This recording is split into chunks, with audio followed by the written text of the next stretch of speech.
ಪಾದಯಾತ್ರೆಯ politics ಒಂದ್ ಕಡೆಯಲ್ಲಿ BJP ಕಡೆಯಿಂದ ನಡೀತಾ ಇದ್ರೆ ಇತ್ತ ಕಾಂಗ್ರೆಸ್ನವರು ಸಾಕಷ್ಟು ರಣತಂತ್ರಗಳನ್ನ ಮಾಡ್ಕೊಳ್ತಾ ಇರೋದಂತೂ ನಿಜ. ಯಾಕಂತ ಹೇಳಿದ್ರೆ ಪಕ್ಷದ ಮಾನ ಮರ್ಯಾದೆ ಉಳಿಯೋಕೆ ಏನ್ ಬೇಕಾದ್ರೂ ಏನ್ ಮಾಡಬಹುದು ಎನ್ನುವಂತ ಒಂದಷ್ಟು ಚರ್ಚೆಗಳು ಇವೆ.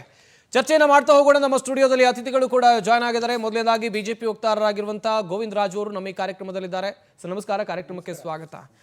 ಹೋರಾಟಕ್ಕೆ ರೂಪುರೇಷೆ ಸಿದ್ಧಗೊಂಡಿದೆ. ನಾಗೇಂದ್ರ ರಾಜೀನಾಮೆಗೆ ಒತ್ತಾಯಿಸ್ತಿದ್ದೀರಿ. ಈಗ ಭ್ರಷ್ಟಾಚಾರಿಗಳಿಂದಲೇ ಭ್ರಷ್ಟಾಚಾರದ ವಿರುದ್ಧ ಹೋರಾಟ ಎನ್ನುವಂತ ಒಂದು ಆರೋಪ ಕೇಳಿ ಬರ್ತಾ ಇದೆ. ಏನ್ ಹೇಳ್ತೀರಾ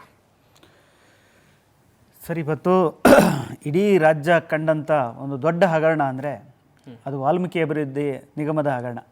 ಏಕೆಂದರೆ ಒಂದು ಸರ್ಕಾರದ ಖಜಾನೆ ಹಣವನ್ನು ಏಕಾಏಕಿ ಎಲ್ಲ ಒಂದು ಕಡೆ ಚುನಾವಣೆಗಳಿಗೆ ಬಳಸ್ಕೊಳೋದಕ್ಕೆ ಸುಮಾರು 18 ಕಂಪ್ನಿಗಳ ಫೇಕ್ ಅಕೌಂಟ್ ಮೂಲಕ, ಅದು ಸುಮಾರು 18 ಕಂಪ್ನಿಗಳು ಹೆಸರು ಹೇಳೋದಾದರೆ ನಾನು ಹೇಳ್ತೀನಿ ಸರ್ ಅದು.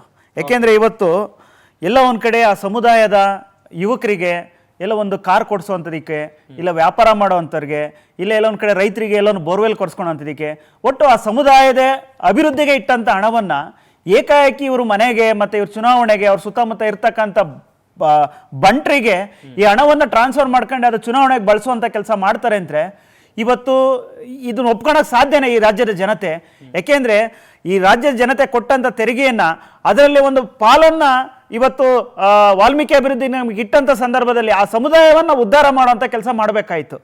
ಆದರೆ ಇವತ್ತು ಎಲ್ಲ ಒಂದು ಕಡೆ ಅದನ್ನು ಬಳಸ್ಕೊಂಡು ಲ್ಯಾಂಬರ್ಗನಿ ಕಾರ್ ತೊಗೊಳೋಂಥದ್ದು, ಬೆಂಚ್ ಕಾರ್ ತೊಗೊಳೋಂಥದ್ದು, ಅವ್ರಿಗೆ ಬೇಕಾದ ರೀತಿ ಎಲ್ಲ ಒಂದು ಕಡೆ ಮದ್ಯ ಮಾರುವಂಥ ಅಂಗಡಿಗೆ ಟ್ರಾನ್ಸ್ಫರ್ ಮಾಡಿ ಅಲ್ಲಿಂದ ಕ್ಯಾಶ್ ಆಗಿ ಕನ್ವರ್ಟ್ ಮಾಡ್ಕೊಂಡು ಇವ್ರು ಚುನಾವಣೆಗೆ ಬಳಸುವಂಥದ್ದು, ಅವ್ರು ಹೈಕಮಾಂಡಿಗೆ ಕಳಿಸುವಂಥದ್ದು, ಅದೇ ರೀತಿ ಚಿನ್ನದ ವ್ಯಾಪಾರ ಅಂಗಡಿಗೆ ಹೋಗಿ ಅಲ್ಲಿಂದ ಕ್ಯಾಶನ್ನು ಕನ್ವರ್ಟ್ ಮಾಡ್ಕೊಳೋಂಥದ್ದು, ಇದೆಲ್ಲವನ್ನು ನೋಡಿದ್ರೆ ಇವತ್ತು ರಾಜ್ಯದಲ್ಲಿ ನಾವು ಯಾವುದೋ ಒಂದು ಕಾಮಗಾರಿನಲ್ಲಿ ಹಗರಣವನ್ನು ನೋಡಿದ್ದೀವಿ. ಇಲ್ಲಿ ಏಕಾಏಕಿ ಯಾವುದೇ ಒಂದು ಕಾಮಗಾರಿ ಮಾಡದಲ್ಲೇ ಏಕಾಏಕಿ 18 ಕಂಪ್ನಿಗಳಿಗೆ ಹಣವನ್ನು ಟ್ರಾನ್ಸ್ಫರ್ ಮಾಡ್ಕೊಂಡು ಅವ್ರಿಗೆ ಮನಸ್ಸು ಇಚ್ಛೆ ಸರ್ಕಾರದ ಹಣವನ್ನು ಬಳಸ್ಕೊಂತಾರೆ ಅಂತಂದ್ರೆ ಇವತ್ತು ಕೊಳ್ಳೆ ಹೊಡೆಯಕ್ಕೆ ಈ ಸರ್ಕಾರ ಬಂದಿದೆ ಅಂತ ನಾವು ಹೇಳ್ತಾ ಇದ್ದೀವಿ. ಯಾಕೆಂದ್ರೆ ಎಲ್ಲ ಬಡವರಿಗೆ ಅನುಕೂಲ ಆಗಂತ ರೀತಿಯಲ್ಲಿ ಬಳಸಬೇಕಾದಂಥ ಹಣವನ್ನ ಇವರಿಗೆ ಬೇಕಾದ ರೀತಿಯಲ್ಲಿ ಅವರ ಸ್ವಂತಿಕೆಗೆ ಬಳಸ್ಕೊಂತಾರೆ ಅಂದ್ರೆ ಇದರಂತ ದುರಂತ ಮತ್ತೆ ಒಂದು ದೊಡ್ಡ ಅನ್ಯಾಯ ಇವತ್ತು ಈ ರಾಜ್ಯದಲ್ಲಿ ನಾವು ಕೇಳಿರಲಿಲ್ಲ. ಇವತ್ತು ನಾಗೇಂದ್ರ ಇದೇ ವಿಚಾರವಾಗಿ ಏನು ನಾವು ಆರೋಪ ಮಾಡಿದಂಥ ಸಂದರ್ಭದಲ್ಲಿ ಅದು ಅಧಿಕೃತವಾಗಿ ಸನ್ಮಾನ್ಯ ಮುಖ್ಯಮಂತ್ರಿಗಳೇ ಸಿದ್ದರಾಮಯ್ಯನವರು ಸದನದ ಒಳಗಡೆ ಒಪ್ಕೊಳ್ಳೋಂಥ ಕೆಲಸ ಮಾಡಿದ್ರು. ಹೌದು, ಇದು ಹಗರಣ ಆಗಿದೆ, ಅದು 187 ಅಲ್ಲ, ಬರೀ 89 ಅಂತ ಹೇಳಿದ್ರು. ನಿಜವಾಗಿ 187 ಕೋಟಿ ಆಗಿದ್ದಿರ್ತಕ್ಕಂಥದ್ದು ಇಲ್ಲಿವರೆಗೂ ತನಿಖೆ ಮಾಡಿ ವಾಪಸ್ ಎಷ್ಟು ತಂದಿದ್ದೀವಿ, ಇನ್ನೂ ಎಷ್ಟು ಬರಬೇಕು, ಈ ರಾಜ್ಯದ ಜನತೆ ಮುಂದೆ ಹೇಳುವಂಥ ಕೆಲಸ ಆಗಿಲ್ಲ. ಇವತ್ತು ನಾಗೇಂದ್ರ ಅವರು ಬೇಲ್ ಮೇಲೆ ಹೊರಗಡೆ ಇರ್ತಕ್ಕಂಥದ್ದು, ಇಲ್ಲಿಯೂ ಕೂಡ ಇನ್ನು ಆರೋಪ ಮುಕ್ತ ಆಗಿ ಆಚೆ ಬಂದಿರತಕ್ಕಂಥದ್ದಲ್ಲ. ಇವತ್ತು ಇದೇ ಒಂದು ವಾಲ್ಮೀಕಿ ಅಭಿವೃದ್ಧಿಗೆ ಚಂದ್ರಶೇಖರ್ ಅಂತ ಅಕೌಂಟೆಂಟ್ ಅವರು ನೇರವಾಗಿ ಇವತ್ತು ಆತ್ಮಹತ್ಯೆ ಕಾರಣ ಆಗಿರ್ತಕ್ಕಂಥವ್ರು ನಾಗೇಂದ್ರ ಅವರು. ಇಲ್ಲಿವರೆಗೂ ಅವ್ರ ಪರಿಹಾರ ಆಗಲಿ ಒಂದು ನ್ಯಾಯ ಒದಗಿಸುವಂಥ ಕೆಲಸ ಈ ಸರ್ಕಾರ ಕಳೆದ 1.5-2 ವರ್ಷದಿಂದಲೂ ಮಾಡುವಂತ ಕೆಲಸ ಮಾಡಿಲ್ಲ. ಇವತ್ತು ಎಲ್ಲವನ್ನು ಅನ್ಯಾಯವನ್ನು ಸಹಿಸಿಕೊಂಡು ನಾವು ಕೂತ್ಕೊಬೇಕಾ? ಯಾಕೆ ರಾಜ್ಯದ ಜನತೆಗೆ ಇವತ್ತು ನ್ಯಾಯವನ್ನು ಕೊಡಬೇಕು. ರಾಜ್ಯ ಜನತೆ ಮುಂದೆ ಇವತ್ತು ಮಾಡಿರ್ತಕ್ಕಂಥ ಹಗರಣವನ್ನು ನಾವು ಹೇಳ್ತಾ ಹೊರಟಿದ್ದೀವಿ. ಆದ್ರೆ ಇವತ್ತು ಇಷ್ಟೆಲ್ಲವನ್ನು ಹೇಳಿದ್ರು ಕೂಡ ಒಂದು ಬಂಡ ರೀತಿಯಲ್ಲಿ ಏನ್ ಸರ್ಕಾರಕ್ಕೆ ದಪ್ಪ ಚರ್ಮದ ಒಂದು ಹತ್ಕೊಂಡ್ಬಿಟ್ಟಿದೆ ಸರ್. ನೀವೇನೇ ಆರೋಪ ಮಾಡಿದ್ರೆ ಕಿವಿ ಕೇಳಿಸ್ಕೊಂಡಂತ ಪ್ರಯತ್ನನೇ ಮಾಡ್ತಾ ಇಲ್ಲ. ಇವತ್ತು ನಾವೇನೇ ಆರೋಪಗಳು ಸದನದಲ್ಲಿ ಪ್ರಶ್ನೆ ಮಾಡಿದ್ರು ಕೂಡ ನಾವು ಮಾಡಿದ್ದೆ ಆಟ, ನಾವು ನಡೆದಿದ್ದೆ ಆನೆದಾರಿ ಅಂತ ಹೇಳ್ಬಿಟ್ಟು ನನಗೆ ಇಷ್ಟ ಬಂದಂಗೆ ಏನ್ ಬೇಕಾದ್ರೂ ಮಾಡಿದ್ರೆ ನಡೀತಿದೆ ಅಂತ ಹೇಳ್ಬಿಟ್ಟು ಇವತ್ತು ಮುಖ್ಯಮಂತ್ರಿಗಳು ಕೂಡ ಅವ್ರ ಜೊತೆಲಿ ಸೇರ್ಕೊಂಡು ಅಮ್ಮು ಬಿಮ್ಮು ತೋರಿಸ್ಕೊಂಡು ಇವತ್ತು ರಾಜ್ಯ ಜನತೆಗೆ ಅನ್ಯಾಯ ಮಾಡ್ತಾ ಇದ್ದಾರೆ. ಈ ರಾಜ್ಯದಲ್ಲಿ ಕಳೆದ 3 ವರ್ಷದಿಂದ ಸರ್ ಯಾವುದೇ ಅಭಿವೃದ್ಧಿ ಕೆಲಸದ ಬಗ್ಗೆ ಚರ್ಚೆ ಆಗ್ಲಿಲ್ಲ. ಎಲ್ಲೋ ಹೋಗ್ಬಿಟ್ಟು ಉದ್ಘಾಟನೆ ಮಾಡ್ತೀವಿ ಒಂದು ಕಾಮಗಾರಿನ, ನಾವು ಇನಾಗ್ರೇಟ್ ಮಾಡ್ತೀವಿ ಅಂತ ಯಾವ್ದೋ ಒಂದು ಉದಾಹರಣೆ ಇದೆ, ನಿಮ್ಮ ಮಾಧ್ಯಮ ಮೂಲಕ ತೋರಿಸಿ. ಇವತ್ತು ಕೊಳ್ಳೆ ಹೊಡೆಯೋದು ಬಿಟ್ರೆ ಈ ಸರ್ಕಾರ ಬೇರೆ ಯಾರು ಮಾಡಿಲ್ಲ ಅಂತ ಒಂದು ದರಿದ್ರ ಸರ್ಕಾರ ಇವತ್ತು ರಾಜ್ಯದಲ್ಲಿ ಆಡಳಿತ ಮಾಡ್ತಾ ಇದೆ. ಇದು ಅನ್ಯಾಯ ಅಲ್ವಾ ಸರ್? ಓಕೆ. ಹಾಗೆ ನಮ್ಮ ಈ ಚರ್ಚಾ ಕಾರ್ಯಕ್ರಮದಲ್ಲಿ ಕಾಂಗ್ರೆಸ್ ಮುಖಂಡರಾಗಿರುವಂತಹ ಮುಂಡರಗಿ ನಾಗರಾಜ್ ಅವರು ಕೂಡ ಜಾಯ್ನ್ ಆಗ್ತಾ ಇದ್ದಾರೆ. ಸರ್ ನಮಸ್ಕಾರ, ಕಾರ್ಯಕ್ರಮಕ್ಕೆ ಸ್ವಾಗತ. ನಮಸ್ಕಾರ. ನಾಗೇಂದ್ರ ರಾಜೀನಾಮೆ ಕೊಡೋದು ಕನ್ಫರ್ಮ್ ಅಂತ ಹೌದಾ ಸರ್? ಇಲ್ಲ ಸರ್, ಖಂಡಿತ ಇಲ್ಲ. ಕೊಡಲ್ವಾ? ಇಲ್ಲ ಸರ್, ಕೊಡೋದಿಲ್ಲ ಸರ್. ನಮ್ದು ಯಾವುದೇ ನಮ್ಮ ಹೈಕಮಾಂಡ್ ಯಾವ್ದು ಹೇಳಿಲ್ಲ. ಇವತ್ತೇನು ಟಿವಿ ಮಾಧ್ಯಮಗಳಲ್ಲಿ ತೋರಿಸ್ತಾ ಇದ್ದಾರೆ, ಅದೇನು ಇವತ್ತು ಬರ್ತಾ ಇದೆ ಬೆಳಿಗ್ಗೆಯಿಂದ, ಅದು ಅಂತ ನನ್ನ ಅಭಿಪ್ರಾಯ ಸರ್. ಆರೋಪಿತ ಶಾಸಕನನ್ನ ಸಚಿವ ಸಂಪುಟಕ್ಕೆ ಸೇರಿಸ್ಕೊಂಡ್ರಿ, ಕಳಂಕಿತರು ಅವರೆಲ್ಲ ಬೇಕಾ ಸರ್ ನಿಮ್ ಪಾರ್ಟಿಗೆ? ಉತ್ತರ ಕೊಡ್ತೀರಿ ಸರ್ ತಾವು? ತಮ್ಮ ಬಿಜೆಪಿ ನಾಯಕರಿದ್ದಾರಲ್ಲ ಅವರಿಗೆ ನನ್ನ ಮೂಲ ಪ್ರಶ್ನೆ ಇದೆ ಸರ್, ಕೇಳ್ಬೋದು ಸರ್ ನಾನು? ಅಲ್ಲ ಸರ್, ನಾನೀಗ ನಿಮ್ ಪ್ರಶ್ನೆ ಇಟ್ಟಿದ್ದೀನಿ. ನಾಗೇಂದ್ರ ಮೇಲೆ ಆರೋಪ ಇದೆ ಸರ್, ಕಳಂಕಿತರಾಗಿದ್ರು, ಮತ್ತೆ ಸಚಿವ ಸ್ಥಾನವನ್ನ ಕೊಟ್ರಿ, ಯಾಕೆ ಅಂತ ಕೇಳ್ತಾ ಇದ್ದೀನಿ ಅಷ್ಟೇ. ಸರ್ ಆರೋಪ ಇದೆ ಸರ್, ಆದ್ರೆ ದೋಷಿ ಅಲ್ಲ, ಆರೋಪಿತರ ಅಷ್ಟೇ. ಓಕೆ ಆರೋಪಿತರು ಸರ್, ದೋಷಿ ಅಲ್ಲ. ಸರ್ ನನ್ಗೊಂದು ಸ್ವಲ್ಪ ಅವಕಾಶ ಕೊಡಿ ಸರ್, ಒಂದು ಮಿನಿಟ್ ಮಾತಾಡಿ. ಸರ್. ಈಗ ನಮ್ಮ ಕೇಂದ್ರದ ಯೂನಿಯನ್ ಮಂತ್ರಿಮಂಡಲ ಇದೆಯಲ್ಲ ಸರ್, 71 ಜನ ಇವತ್ತೇನು ನಮ್ಮ ಯೂನಿಯನ್ ಮಂತ್ರಿ ಇದಾರಲ್ಲ, ಅದ್ರಲ್ಲಿ 28 ಜನ ಗಂಭೀರ ಪ್ರಕರಣಗಳಲ್ಲಿ ಭಾಗಿಯಾಗಿದ್ದಾರೆ ಸರ್. ಓಕೆ ಅಂದ್ರೆ ಮೋದಿ ಸಾಹೇಬ್ರ ಸರ್ಕಾರದಲ್ಲಿ 39% ಜನರು ಇವತ್ತು ಅಲ್ಲಿ ಅಧಿಕಾರದಲ್ಲಿ ಇದ್ದಾರೆ. ಅದ್ರಲ್ಲಿ ಅಮಿತ್ ಶಾ ಅವರು ಸೇರ್ಕೊಂಡು ದ್ವೇಷ ಭಾಷಣ ಸೇರ್ಕೊಂಡು, ಮಹಿಳೆಯರ 5 ಪ್ರಕರಣ ಇರ್ಬೋದು, 307 3 ಪ್ರಕರಣಗಳಿರ್ಬೋದು, ಈ ತರ ಎಲ್ಲ ಇದ್ದಾರೆ. ಮತ್ತೆ ಇವರು ಬಿಜೆಪಿ ಅವರು ಇವರು ನಾಗೇಂದ್ರ ಅವ್ರನ್ನ ಒಬ್ಬರನ್ನ ನೈತಿಕತೆಯಿಂದ ಏನು ಏನು ಈ ರಾಜೀನಾಮೆ ಕೇಳ್ತಾ ಇದಾರೆ, ಅವ್ರಿಗೆ ನೈತಿಕತೆ ಇರ್ಬೇಕಲ್ಲ ಸರ್, ಅವ್ರನ್ನ ಕೇಳಲ್ಲ, ಕೇಳಬಾರ್ದಂತ ಏನಾದ್ರು ಇದೆಯಾ? ಈಗ ನಾಗೇಂದ್ರ ಅವರು ಏನಾದ್ರು ದೋಷಿ ಅಂತ ಹೇಳಿ ಏನಾದ್ರು ಇದೆಯಾ ಸರ್? 2 ತನಿಖೆ ಸಂಸ್ಥೆಗಳು ಇವತ್ತು ನಮಗೆ ರಾಜ್ಯದಲ್ಲಿ ಮಾಡಿದೆ ಸರ್. ಒಂದು SIT ಕೇಸ್ ಅಲ್ಲಿ ನಾಗೇಂದ್ರ ಅವ್ರದ್ದು ಯಾವುದೇ ಪಾತ್ರ ಇಲ್ಲ, ಅಧಿಕಾರಿಗಳು ಮತ್ತು ಬ್ಯಾಂಕ್ ಅಧಿಕಾರಿಗಳು ಇದಕ್ಕೆ, ಆ ನಿಗಮದ ಅಧಿಕಾರಿಗಳು ಮತ್ತು ಬ್ಯಾಂಕ್ ಅಧಿಕಾರಿಗಳು ಪಾತ್ರ ಇದ್ದಾರೆ ಅಂತ ಹೇಳಿ ಕೊಟ್ಟಿದ್ದಾರೆ, ಕ್ಲೀನ್ ಚಿಟ್ ಕೊಟ್ಟಿದ್ದಾರೆ. ಸೊ 2ನೇದು ED ಅವರು ಇದಕ್ಕೆ ಎಂಟ್ರಿ ಆಗ್ಬಿಟ್ಟು ಚಾರ್ಜ್ ಶೀಟ್ ಹಾಕೊಂಡು ಅವ್ರನ್ನ ಅರೆಸ್ಟ್ ಮಾಡ್ಕೊಂಡು ಅವ್ರ ಪ್ರಕರಣವನ್ನು ಕೂಲಂಕುಷವಾಗಿ ತನಿಖೆ ಮಾಡಿ ಇವತ್ತು ಚಾರ್ಜ್ ಶೀಟ್ ಹಾಕಿದ್ದಾರೆ. ಓಕೆ ಇವತ್ತು ಕೋರ್ಟ್ ಅಲ್ಲಿ ಇದೆ, ಕೋರ್ಟ್ ಅಲ್ಲಿ ನಡೀತಾ ಇದೆ, ಇನ್ನು ದೋಷ ತೀರ್ಮಾನ ಆಗಿಲ್ಲಲ್ಲ. ಈಗ ಹಾಗಾದ್ರೆ 28 ಸಚಿವರು ಸಹ ರಾಜೀನಾಮೆ ಕೊಡ್ಬೇಕಲ್ಲ, ಪ್ರಥಮದಲ್ಲಿ ಇರ್ತಕ್ಕಂಥವ್ರು ಕೇಂದ್ರ ಮಂತ್ರಿಗಳಲ್ಲಿ ಸಹ. ಎಸ್ ಅದನ್ನ ಯಾಕೆ ಅವ್ರು ಪ್ರಶ್ನೆ ಮಾಡ್ತಾ ಇಲ್ಲ?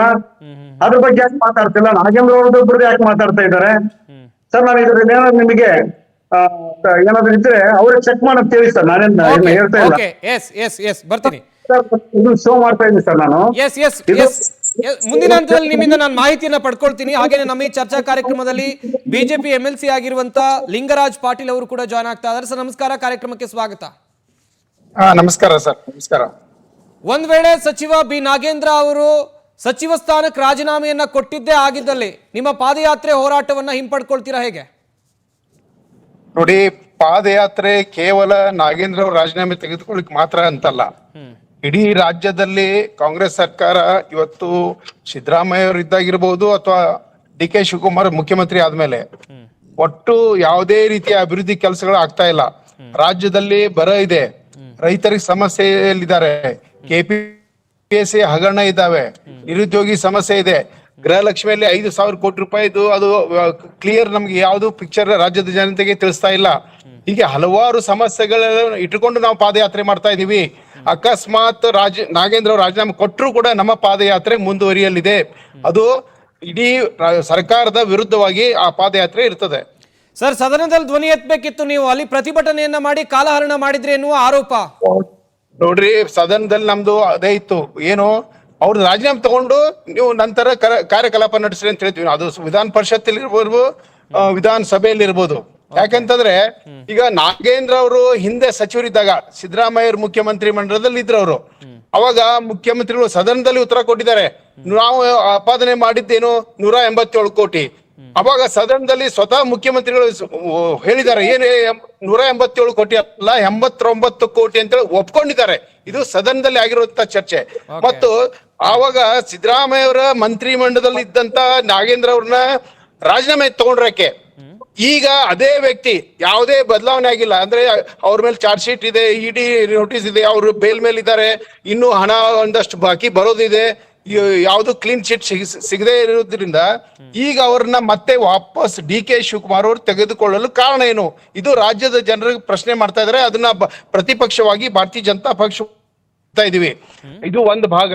ಉಳಿದಂತೆ ಹಲವಾರು ಸಮಸ್ಯೆಗಳ ವಿರುದ್ಧವಾಗಿ ನಾವು ಮತ್ತು ಪಾದಯಾತ್ರೆ ಮಾತ್ರ ನಾವು ಮಾಡೇ ಮಾಡ್ತೀವಿ. ಬಟ್ ಸದನದಲ್ಲೇ ಮಾತಾಡ್ಬೇಕಿತ್ತಲ್ಲ ಸರ್, ರಾಜ್ಯದಲ್ಲಿ ಬರದ ಪರಿಸ್ಥಿತಿ ಇದೆ, ಇನ್ನೊಂದ್ ಕಡೆಯಲ್ಲಿ ನೆರೆ ಸಮಸ್ಯೆ ಇದೆ, ರೈತರು ಸಂಕಷ್ಟದಲ್ಲಿದ್ದಾರೆ, ಅದ್ರ ಬಗ್ಗೆ ಚರ್ಚೆ ಆಗ್ಲಿಲ್ವಲ್ಲ ಸರ್? ನಾವು ಚರ್ಚೆ ಮಾಡ್ಲಿಕ್ಕೆ ರೆಡಿ ಇದ್ವಿ. ಅವ್ರಿಗೆ ಅದನ್ನೇ ಹೇಳಿದ್ವಿ ನಾವು ಸಭಾಧ್ಯಕ್ಷರಿಗೆ, ಅದನ್ನೇ ವಿಧಾನಸಭೆಯಲ್ಲಾಗ್ಲಿ ಪರಿಷತ್ತಲ್ಲಿ ಮೊದಲು ಅವ್ರು ರಾಜೀನಾಮೆ ತೆಗೆದುಕೊಡ್ರಿ, ಆಮೇಲೆ ನಾವು ಎಲ್ಲದಕ್ಕೂ ಸಹಕಾರ ಕೊಡ್ತೀವಿ, ಎಲ್ಲ ಚರ್ಚೆಯಲ್ಲಿ ನಾವು ಭಾಗವಹಿಸ್ತೀವಿ ಅಂತ ಹೇಳಿದ್ವಿ ನಾವು. ಅವ್ರು ಬಂದು ಇಲ್ಲ ಚರ್ಚೆಗೆ ಭಾಗವಹಿಸೋಣ ಅಂತ ಹೇಳಿದ್ರು, ಆದ್ರೆ ರಾಜೀನಾಮೆ ಬಗ್ಗೆ ಮಾತಾಡ್ಲಿಕ್ಕೆ ಇರಲ್ಲ. ಅವರು ಎಲ್ಲರೂ ಬಂದವರು ಅವ್ರ ಮೇಲೆ.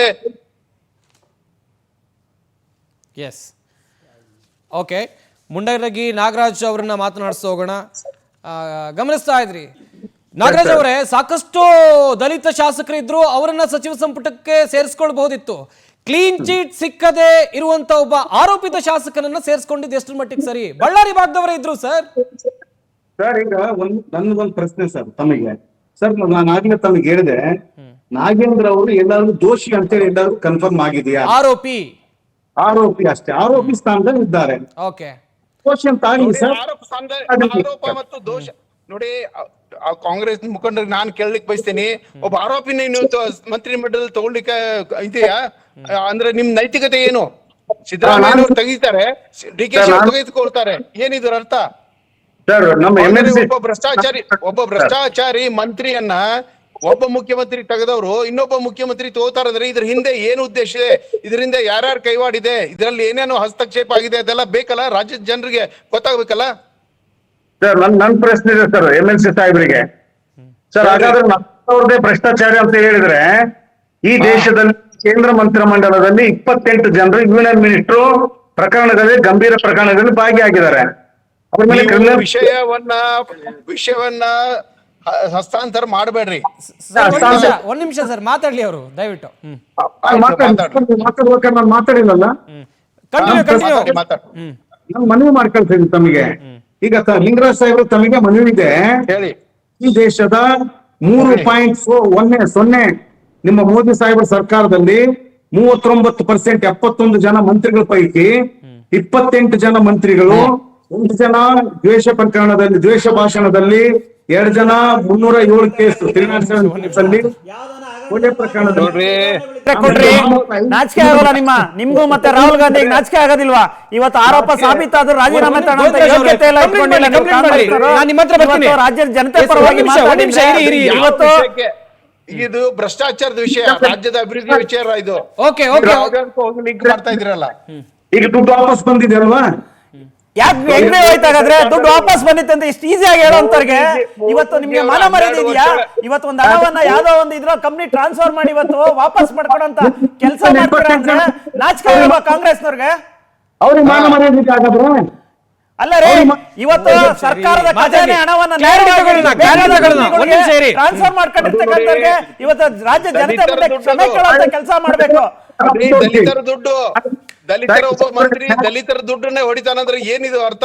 ಓಕೆ, ಮುಂದಿನ ಹಂತದಲ್ಲಿ ಮಾಹಿತಿನ ಪಡ್ಕೊಳ್ತೀನಿ. ಗಮನಿಸ್ತಾ ಇರ್ಬೋದು, ದಲಿತರಿಗಾಗಿ, ದಲಿತ ಸಮುದಾಯಕ್ಕಾಗಿ ಇರಬೇಕಾದಂತ ಹಣವನ್ನ ಕೊಳ್ಳೆ ಹೊಡೆದ್ರು, ಭ್ರಷ್ಟಾಚಾರ ಮಾಡಿದ್ರು, ಗಂಭೀರ ಆರೋಪ. ಅದಕ್ಕಾಗಿ ನಾಗೇಂದ್ರ ರಾಜೀನಾಮೆಯನ್ನು ಕೊಡ್ಲೇಬೇಕು ಅಂತೇಳಿ ಹಠಕ್ ಬಿದ್ದಿದ್ದಾರೆ ಬಿಜೆಪಿಯವರು.